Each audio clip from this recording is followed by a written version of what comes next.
believes that only the winds and the currents of the ocean could determine how a boat or a ship was able to travel across the Atlantic,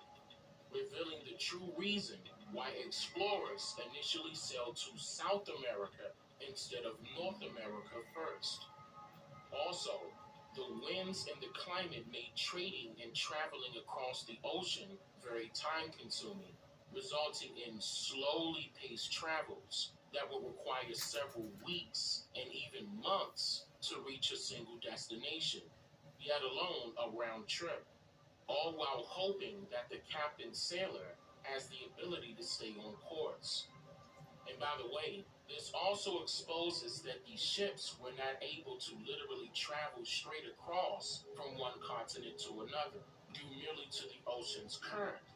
which can be compared to a game of double dutch, since inexperienced and even senior sailors had to jump in these gyres at the right times or they would lose. They were also limited to just having a compass for direction and the use of their hands to tell time, or rather, how much daylight was left, by aligning their fingers with the horizon. All of this sounds difficult, doesn't it? According to the Royal Museums of Greenwich, life at sea during the Age of Sail was filled with hardship. Sailors had to accept cramped conditions, disease, poor food and pay, and bad weather.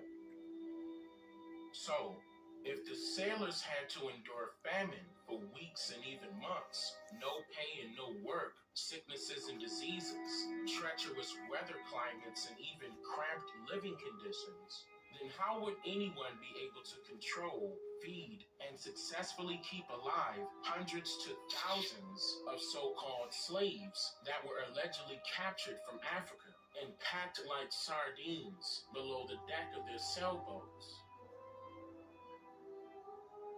Many people died for attempting this voyage, making it extremely difficult to even keep the same crew for more than one seafaring trip across the Atlantic.